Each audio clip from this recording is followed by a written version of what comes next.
Harper stood by her bedroom window. Snow fell hard outside. Her hands shook as she touched the glass. Tomorrow is her sister's wedding day. Emma would wear white silk. She would smile like a princess. The whole town would cheer. But Harper was the mistake. She looked at her reflection. Plain brown hair, small brown eyes, and her left hand. The scar ran from thumb to wrist. A cooking accident when she was 12. Her mother never let her forget it. Damaged goods. Her mother would say, "Who will want you now?" Her sisters were perfect. Emma had golden hair and blue eyes. Sarah had a tiny waist and perfect skin. They laughed like music. Men lined up to court them. Harper worked in the kitchen. She served at parties. She cleaned their rooms. She was invisible. Gifts. The bedroom door opened. Her father stepped in. His face was cold, hard, like winter stone. "Pack your things," he said. Harper's heart stopped. "Father? You heard me. Pack. Tonight." She turned around. Her legs felt weak. "I don't understand. Emma's marrying the mayor's son tomorrow. Important people will come.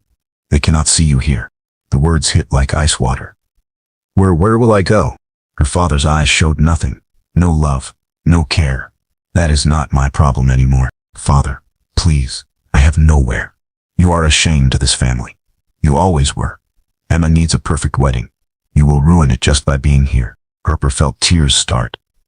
"I could hide. I could stay in my room. No one would see me." "No." His voice cut like a blade. "You leave tonight. Do not come back. Ever." He walked to the door. Stopped. Looked back. "We should have sent you away years ago. You were our mistake. Now we fix it." The door slammed shut. Harper fell to her knees. The room spun around her. Her chest felt crushed. She could not breathe. Her own family. Her own blood. They wanted her gone. She was nothing to them. She had always been nothing. Hours later, she stood at the front door, one small bag in her good hand. Her coat is too thin for the storm outside.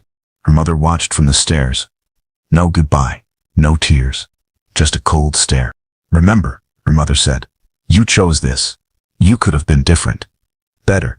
But you stayed. Wrong." Harper opened the door. Wind bit her face like knives. Snow swirled thick and wild. She looked back one last time. The house was warm. Golden light glowed in the windows. Her family sat by the fire. Happy. Laughing. Without her. She stepped into the storm. The door closed behind her with a final click. The cold hit her like a wall. Her thin boots sank deep in the snow. Each step hurt. Each breath burned her lungs.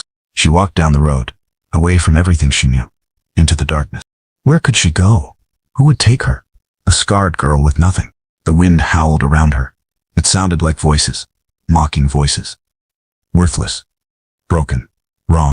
Her feet grew numb. Her fingers turned blue. The bag felt heavy as stone. She stumbled. Fell.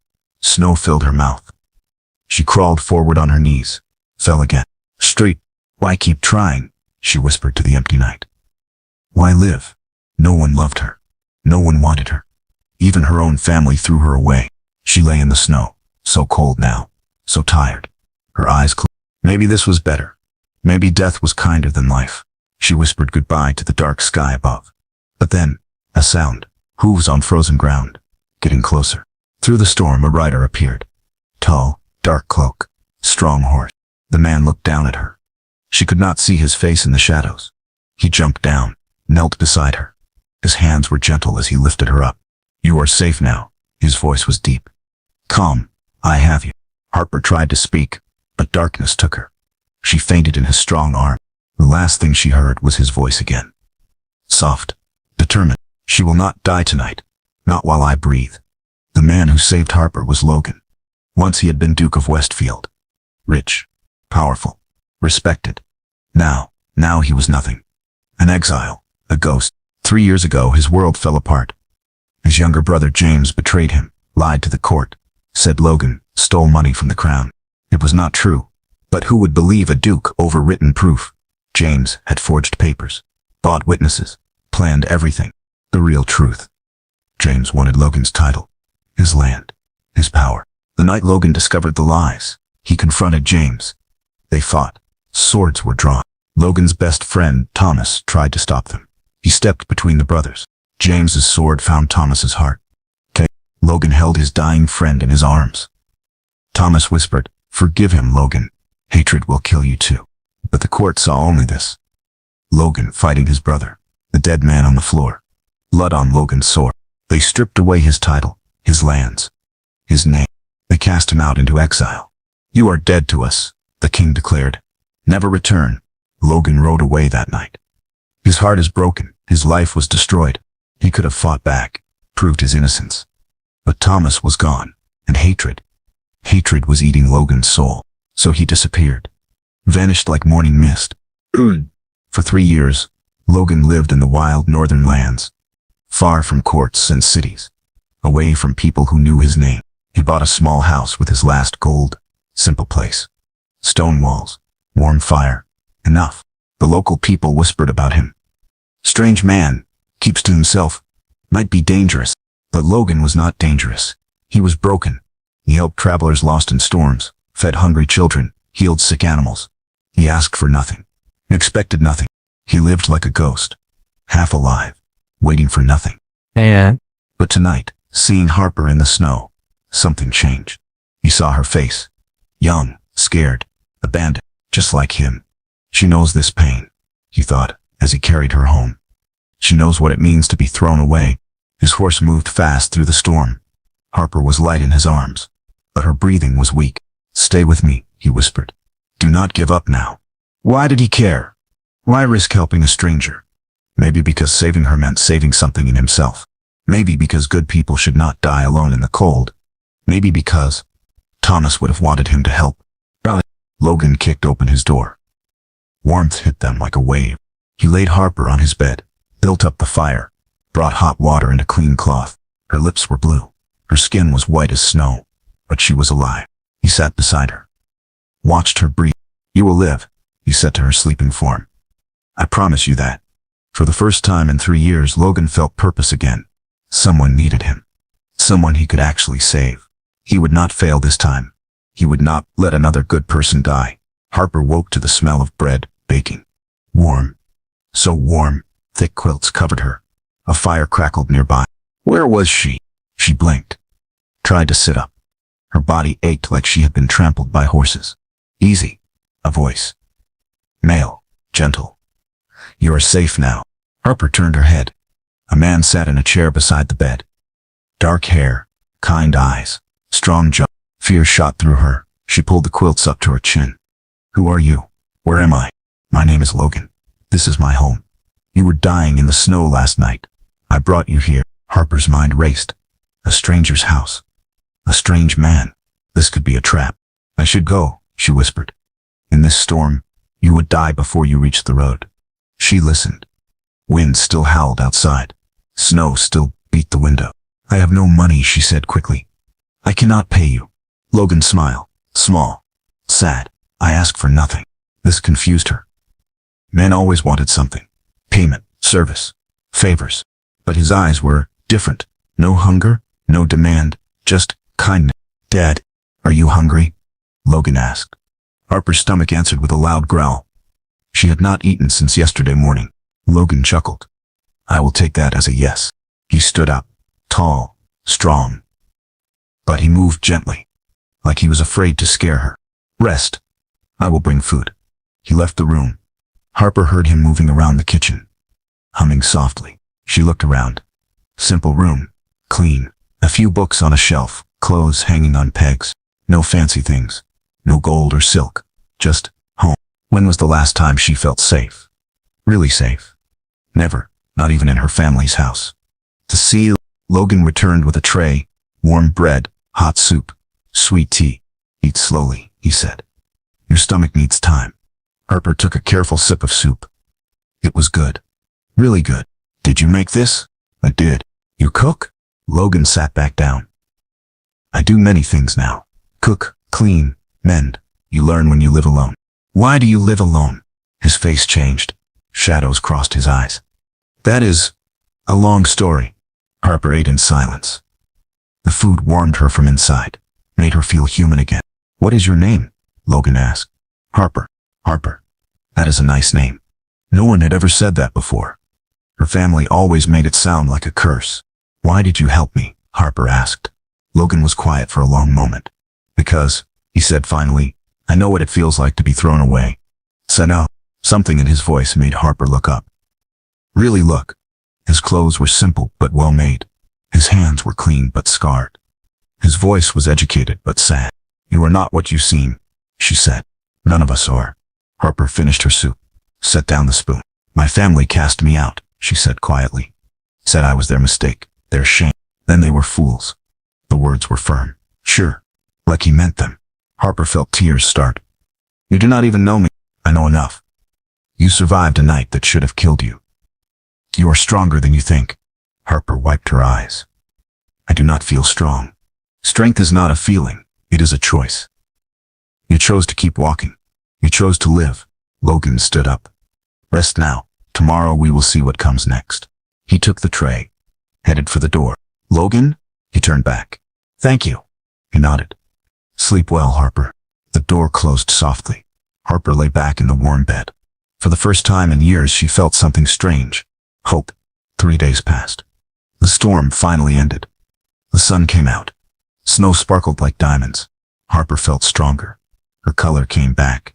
Her hands stopped shaking. But where could she go? She had nowhere. No one. Logan never asked her to leave. Never made her feel unwanted. Instead, he gave her small tasks. Would you help me feed the chickens? Could you mend this shirt? Simple things. Easy things. But they made her feel useful. Harper learned Logan's daily routines. He woke before dawn, fed his animals, chopped wood, fixed whatever was broken. He cooked simple meals, read books by the fire, helped neighbors when they needed it. A quiet life. A peaceful life. But sometimes, Harper caught him staring out the window, looking sad, like he was remembering something painful. Who were you before? She wanted to ask, but she did not. Everyone had secrets. Even her kid. On the fourth morning, Harper woke to find Logan already gone. She dressed quickly, went to the kitchen. A note on the table. Gone to help sick child in village. Back by evening. Make yourself at home. Make herself at home. When had anyone ever said that to her? Harper looked around the empty house. She could leave now, walk away. He would never find her. But where would she go? Instead, she started breakfast. Found eggs from the chickens. Baked fresh bread. Made coffee. It felt good to work, to be useful. With Chen, Logan returned at sunset. Tired. Worried. How is the child? Harper asked. Better. The fever broke. Logan stopped. Sniffed the air. Something smells wonderful. I made stew and bread. I hope that is all right. Logan smiled. Really smiled. The first real smile she had seen from him. More than all right, thank you. They ate together by the fire. Logan told her about the village, the people, their troubles and joys. You care about them, Harper said. They are good people. They accepted me when no one else would. What do you mean? Logan was quiet for a moment. He came here with nothing. No name. No past. They could have turned me away. But they did not. Harper understood. Like you did not turn me away. Like I did not turn you away. They looked at each other across the table. Understanding passed between them. Both outcasts. Both alone. Both are trying to build something new. With Jill, days turned into weeks. Harper learned to milk the cow, tend the garden, preserve food for winter. Logan taught her patiently. Never rushed her. Never criticized when she made mistakes. Try again, he would say gently. You will get it. And she did. Slowly. Surely. She got better at everything. Her hands grew strong from work. Her back grew straight from purpose. She laughed sometimes. Real laughter. It surprised them both. One evening, Logan found Harper in the garden. She was talking to the vegetables as she weeded. Grow strong, little carrots. Winter is coming. We need you healthy. Logan chuckled. Do they listen? Harper blushed. It sounds silly, but I think they do. Plants like kind words. Like people do. You are right. Kind words make everything grow better. Harper stood up, brushed dirt off her hands. My mother never understood that. Tell me about your family. So Harper did. She told him about Emma and Sarah, about being the unwanted daughter, about years of criticism and cruelty. They made me feel like I was born wrong, she finished. Logan's jaw tightened. You were not born wrong. They were wrong, wrong to treat you that way. How can you be so sure? Because I see who you really are. Kind, gentle, strong, hard-working. Any family would be lucky to have you. Harper felt tears start. But they were different tears. Healing tears. I have never felt lucky, she whispered. Then feel it now. You survived them. You survived the storm. You are here. You are alive. You are becoming who you were meant to be. Thank Dan. That night, Harper looked at herself in Logan's small mirror. Her face had changed. Still plain, maybe, but different. Her eyes were brighter. Her skin was healthier. Her smile was real. She was becoming someone new, someone she actually liked. Summer came to the northern lands. Harper's garden bloomed like a miracle. Vegetables grew large and sweet. Herbs smelled rich and green. How do you do it?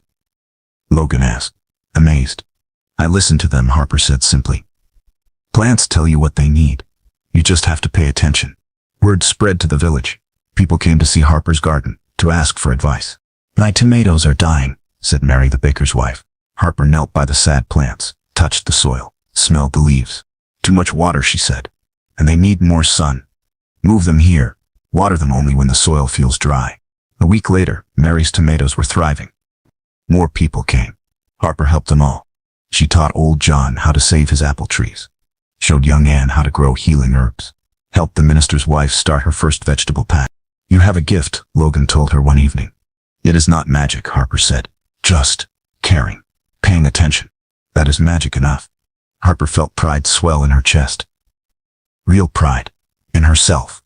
In something she could do well. Her family had always made her feel useless. But here she mattered. Thursday. One day, her child fell sick in the village. High fever. Terrible cough. The doctor was away. The child was getting worse. Please, the mother begged Logan. You're Harper. They say she knows healing plants. Harper's heart raced. I do not know much about healing people. But you know plants, Logan said gently. Trust yourself. Harper gathered herbs from her garden, made a tea for the fever, a poultice for the child's chest. She sat with the little boy all night, sang to him, held his mother's hand. By morning, the fever broke. The child smiled, asked for food. The mother wept with relief. You saved him. You saved my son. Dawn. Harper walked home in the dawn light. Her heart felt full, proud, amazing. She had helped. Really helped. Saved a life. Logan waited for her at the door. How is he? Better. Much better. Harper's eyes shone. I did it. Logan, I really helped him. Logan pulled her into his arms, held her tight. I am so proud of you. Harper felt something shift in her chest. A warmth that had nothing to do with herbs or healing. She pulled back, looked up at Logan's face. When had she started caring about what he thought? When had his opinion become so important? When had she started loving him? The thought scared her. Love was dangerous. Love meant pain. But Logan was different. He saw her, really saw her, not as broken, not a mistake, as herself, as valuable, as worthy. I should check on the child again later, she said, stepping away. Of course. Logan's voice was gentle. Understand. But his eyes held something new too. Something that made Harper's heart race and her knees weak. Something that felt like possibility. Summer nights were long and warm. Harper and Logan sat by the fire after supper. Talking. Always talking now. About books. About dreams. About the past that hurt them both. What was your brother like? Harper asked one evening. Before everything went wrong. Logan stared into the flames. James was charming. Everyone loved him. He could make people laugh. Make them feel special. And you, I was the serious one. The responsible one. I followed rules. Did my duty. Logan's voice grew bitter. Much good it did me. Harper reached over, touched his hand. It was not your fault. Sometimes I think, maybe if I had been different, less rigid, more like James. No. Harper's voice was firm. James chose to betray you. That was his choice. He's evil, not yours. Logan looked at her. Really looked. How did you become so wise? Pain teaches wisdom, whether we want to learn or not. Turns to. They sat in comfortable silence. Harper's hand was still on his. Harper. Logan's voice was soft. Yes, I need to tell you something. About why I really left court. Harper's heart stuttered. You do not have to. Yes, I do. Logan turned to face her fully. Because this matters now. You matter now. Harper felt her breath catch. Logan, I killed a man, Harper, my friend. The best man I ever knew. The words hung in the air like smoke. Tell me, Harper whispered. So Logan did. He told her everything about James' betrayal. About Thomas's death, about the exile, and shame. I see Thomas sometimes. Logan finished. In dreams. He tells me to forgive, to live. But I do not know how. That Harper was quiet for a long time. Your friend, she said finally. Thomas, what would he think of you now? What do you mean? You saved my life. You helped the villagers. You are kind, gentle, good. Harper's eyes were bright with tears. I think Thomas would be proud. Logan's breath caught. Harper, you are not a killer, Logan. You are a healer, a protector, the man who saved me when my own family threw me away. But the guilt will always be there. But it does not have to rule you. Harper squeezed his hand. You honor Thomas by living well, by being good, by saving people like me. Logan brought her hand to his lips, kissed her scarred palm gently. You save me too, he whispered. Every day, just by being here. We saw the air between them changed, became electric, dangerous. Harper felt her heart racing. Her cheeks were burning. Logan was looking at her like she was beautiful. Harper, his voice was rough. I know. She could barely breathe. I feel it too. This is dangerous. Everything good is dangerous. Logan cupped her face in his hands. You could do so much better than a broken duke with blood on his conscience. Harper smiled through her tears. I am a scarred girl whose own family cast her out. We are both broken, Logan. Maybe that is why we fit. He leaned closer. So close she could feel his breath. If we do this, if we cross this line, there is no going back. I do not want to go back. I want to go forward. With you. Logan kissed her then. Soft, sweet, full of promise. Harper had never been kissed before. Had never thought anyone would want to kiss her. But this was perfect. This was love. And they broke apart. Foreheads touching. Hearts racing. I love you, Logan whispered. God help me, I love you. I love you too, Harper whispered back. I never thought, never dreamed, that someone could love you? Yes, Logan smiled. Then we are both learning something new. They held each other by the dying fire. Two broken people becoming whole. Two lost souls finding home. Autumn came early that year. Harper woke one morning to frost on the windows. The air is sharp and cold. Winter is coming, Logan said at breakfast. We should go to town today, get supplies. Harper nodded, but her stomach felt tight, nervous. She had not been around many people since the night she almost died. What if someone recognized her? What if word got back to her family? The town was busy. Market day. People everywhere. Harper pulled her shawl up, kept her head down, but Logan walked proudly beside her. Introduced her to everyone. This is Harper. She has been helping me with the garden and the healing. People smiled. Were kind. We heard about little Tommy. Thank you for saving him. Harper felt herself relaxing. These were good people. Safe people. But then, Harper Miller. Harper's blood turned to ice. She knew that voice. She turned around. Her sister Sarah stood there, beautiful as always, but her face was cold. Angry. I thought you were dead, Sarah said loudly. Father said you died in the storm. People stopped talking, started staring. Logan stepped closer to Harper. Is this your sister? Unfortunately, Sarah's voice was sharp as glass. Though we disowned her months ago. Died. Harper felt all her confidence cracking. Her old fears rushing back. Sarah, she whispered. What are you doing here? Emma's husband has business here. I came along to shop. Sarah looked Harper up and down. You look different. She looks healthy, Logan said firmly. Happy? Sarah laughed. Cold. Mean. Happy? Mrs. Harper, we are talking about. She has never been happy a day in her life. That is enough. Logan's voice was dangerous now. And who are you? Sarah's eyes narrowed. What are you to my ruined sister? Harper wanted to disappear, to run. Everyone was watching now, listening. I am Logan, and Harper is not ruined. She is remarkable. Sarah's laugh got meaner. Remarkable? Look at her hand. Look at her face. She is damaged goods. Always was. Done. Harper felt tears starting. All her old shame rushing back. Maybe Sarah was right. Maybe she was just fooling herself. Maybe Logan would see the truth now and stop. The voice was Harper's own, stronger than she expected. Stop talking about me like I am not here. Sarah blinked, surprised. Harper stepped forward. Her heart was pounding, but her voice was steady. Yes, I have a scar. Yes, I am plain. But I am not damaged goods. I am a person. With feelings. With worth. Harper, Sarah started. No. You listen now. Harper's voice grew stronger. You and Emma, and mother and father. You made me believe I was worthless. But I am not. I help people. I heal them. I grow things. I matter. The crowd murmured approval. Several people nodded. These people know my worth, Harper continued. Logan knows my worth. And finally, I know it too. Yo. Sarah's face went red. How dare you speak to me that way? How dare I? Harper's eyes blazed. How dare you treat your own sister like garbage for 20 years? Sarah looked around, saw the disapproving faces. The people are choosing Harper's side. You will regret this, she hissed. I will tell father, tell everyone what you really are. Tell them, Harper said calmly. Tell them I am alive. Tell them I am happy.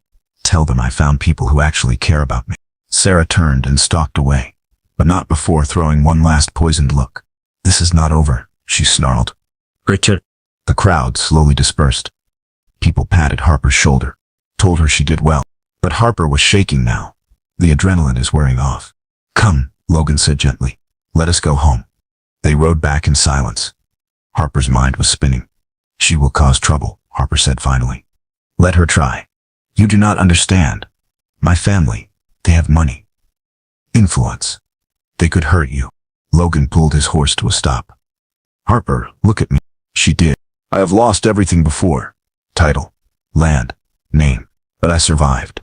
We will survive this too. But what if? No what ifs. We face whatever comes. Together. Harper nodded. But fear still lived in her chest. Sarah would not give up. Harper knew her sister too well. This was just the beginning. Thalia. That night Harper could not sleep. She stood by the window, watched the dark woods. Half expected to see torches. Angry faces. Logan found her there. Come to bed. I am scared, she whispered. I know, me too.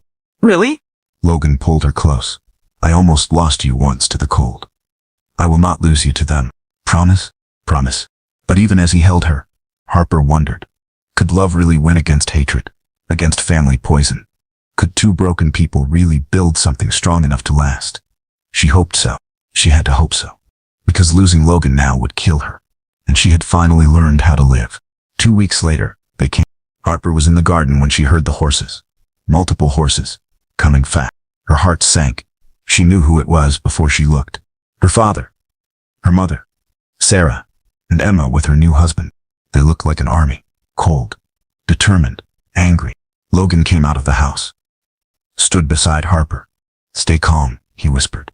Remember who you are now. Harper nodded, but her hands shook. Tut. Her father dismounted first. His face was stone. Harper. Father. Her voice was steadier than she felt. You will come home with us. Now. No. The word surprised everyone, including Harper. Her mother spoke up. Do not be foolish, child. We are your family. You disowned me. Cast me out to die. Remember? Emma laughed. Pretty. Cruel. Oh, Harper. Always so dramatic. We knew you would find somewhere to go. You knew I would die in that storm. You counted on it. Well, her mother said coldly, here you are. Alive. So come home. Your room is waiting. You. Harper looked at her family. Really looked. Her father's expensive clothes. Her mother's jewels. Emma's silk dress. They looked rich, important, powerful. But they looked empty too. Cold. Loveless. Why? Harper asked. Why do you want me back now? Her parents exchanged glances. People are talking, her father said finally, about how we treated you. It reflects poorly on us. Our Harper nodded. So this is not about love. It is about reputation. Love? Her mother's voice was sharp. Harper, you are our daughter. That is enough. No, Harper said quietly. It is not enough anymore. Logan stepped forward. I am Logan. Harper has told me about you. And what exactly is your relationship to our daughter? Harper's father demanded. I love her. And she loves me. Emma burst out laughing. Love Harper? Are you blind? Look at her. I am looking at her, Logan said calmly. I see a woman of courage, kindness, intelligence, beauty that comes from the soul. Beauty? Sarah snorted. She is as plain as dirt. To you, maybe. To me, she is perfect. Harper felt tears start. Good tears. Healing tears. You see? Her mother said to Harper. He is lying, using you. Men like him do not love girls like you. Something snapped inside Harper. All the years of poison. Of being told she was worthless. But believing it. No more. You want to know about men like Logan? Harper's voice rang out clear and strong. He saved my life when my own family left me to die. He gave me a home when you threw me out. He taught me I had worth when you convinced me I was garbage. Her family stared. They had never heard Harper speak like this. And you want to know about girls like me? Harper continued. I heal sick children. I grow food that feeds people. I help anyone who asks. I work hard. I love deeply. I choose kindness over cruelty. She stepped closer to her mother. What do you do besides judge people? Besides spreading poison? Besides, does it make everyone around you feel small? Her mother's face went white. How dare you? I dare because I am not afraid of you anymore. Harper's voice was fierce now. You have no power over me. None of you do. She turned to Logan. Tell them what the villagers say about me. Logan smiled, pride shining in his eyes. They call her the healing woman. Children run to her when they are hurt. Mothers ask for her help. She is beloved. And you? Harper asked. What do they call you? The man lucky enough to love Harper Miller. Harper felt her heart soar. Her father was getting angry now. Enough of this nonsense. Harper, you will come home. Now, or we will make things very difficult for your friend here. Try, Logan said quietly. I have faced worse than you. Have you? I have friends in court, influence. I can destroy you. Logan's smile was cold. I am already destroyed. I have nothing left to lose. Which makes me very dangerous. Caught up. Harper looked at her family one last time. Her father, red-faced with rage. Her mother, cold as winter stone. Sarah, beautiful and poisonous. Emma, pretty and empty. They had shaped her whole life with their cruelty. Their rejection. Their poison. But no more. I have something to tell you, Harper said calmly. Something I should have said years ago. They waited. I forgive you. Shocked silence. I forgive you for the years of criticism, for making me feel worthless, for casting me out, for trying to kill my spirit. Harper's voice was clear, strong, free, but I will never go back to being your victim. I am done with all of you, forever. Right? She turned to Logan. Take me home. With pleasure. They walked toward the house, hand in hand. Harper, her mother called. If you do this, if you choose him over family, you are dead to us, forever. Harper stopped, looked back one last time. Good, she said simply. Being dead to you means being alive to myself. They went inside, closed the door. Through the window they watched her family ride away. Angry, defeated, gone. It is over, Logan whispered. Yes, Harper said. Finally, it is over. She was free. Winter passed quietly. Harper and Logan lived in peace. Love grew deeper every day. The villagers came to them for help, for healing, for advice. Harper's confidence bloomed like spring flowers. She stood taller, spoke clearer, smiled easier. You are becoming who you were always meant to be. Logan told her one snowy evening. We both are, Harper replied. Spring came early. The village decided to have a festival. Will you come? Asked Mary, the baker's wife. Please? You and Logan have done so much for us. Harper hesitated. I am not good at parties. Nonsense, said old John. You are the guest of honor. We want to celebrate you. Harper looked at Logan. He nodded encouragingly. All right, she said. We will come. Wait. The festival was beautiful. Music, dancing, food, laughter. Harper wore her best dress. Logan wore his finest shirt. People greeted them like heroes. Like family. Speech, someone called. Harper should give a speech. Oh no, Harper said quickly. I could not. Yes, you can, Logan whispered. Tell them what is in your heart. The crowd gathered. Wait, Harper stood up. Her hands shook only a little. As she began. Then stopped. Started again. A year ago I was dying in the snow. My own family had cast me out. I thought my life was over. Murmurs of sympathy. But this village, all of you, you saved me. Not just Logan, all of you. You welcomed me, trusted me, let me help. Her voice grew stronger. You taught me that family is not just blood. Family are people who choose to love you, who sees your worth, who help you become your best self. So thank you, Harper continued, for giving me a home, a purpose, a life worth living. The crowd erupted in cheers. People wiped tears from their eyes. Logan pulled Harper into his arms. kissed her right there in front of everyone. More cheers. More laughter. Marry her, someone shouted. Marry the girl. Logan and Harper looked at each other, both blushing, both hoping. Well? Logan asked softly. Will you? Yes, Harper whispered. Yes, I will. The crowd went wild. They married a month later. Simple ceremony, village church. All their friends are there. Harper wore white flowers in her hair. Logan wore his father's ring. No fancy dress. No golden carriage. No titled guests. Just love, pure and true and strong. Do you take this woman? The minister began. I do, Logan said firmly. Forever. Do you take this man? I do, Harper said, tears streaming down her face. With all my heart. Then I pronounce you husband and wife. They kissed as the bells rang out across the valley. Mr. and Mrs. Logan, partners, equals, whole. That night, they sat by their fire. Married now, complete. Any regrets? Logan asked, stroking Harper's hair. Only one, Harper said. Logan tensed. What? Harper smiled. I regret that it took so long to find you. Logan laughed, kissed her again. We found each other when we needed to. That is what matters. Do you think? Harper hesitated. Do you think Thomas would approve? Logan was quiet for a moment. Then he smiled. I think Thomas sent you to me. I think he knew I needed saving too. Harper curled up against Logan's chest.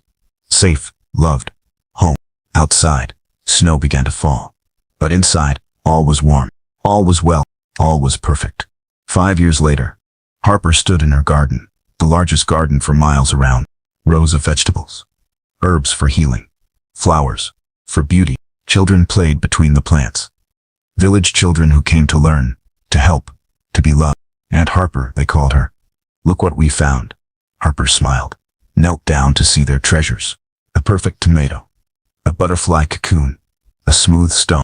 Beautiful, she said to each discovery. Tell me about it. Benja. Logan watched from the doorway. His heart is full. Harper was glowing, literally glowing with happiness. Her hair was longer now, braided with flowers. Her dress was as green as summer leaves. But her smile was the most beautiful thing he had ever seen. Papa Logan. A little girl ran up to him. Look, the beans are ready. Are they?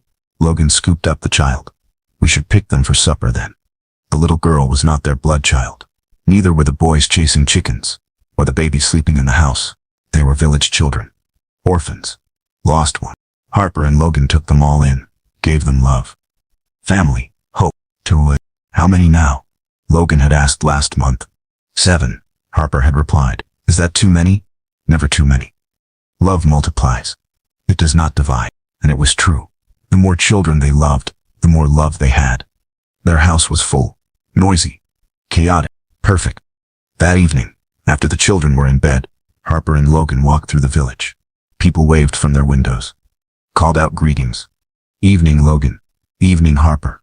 They were beloved here. Respected, valued. Logan ran the village school now, taught reading and writing and numbers.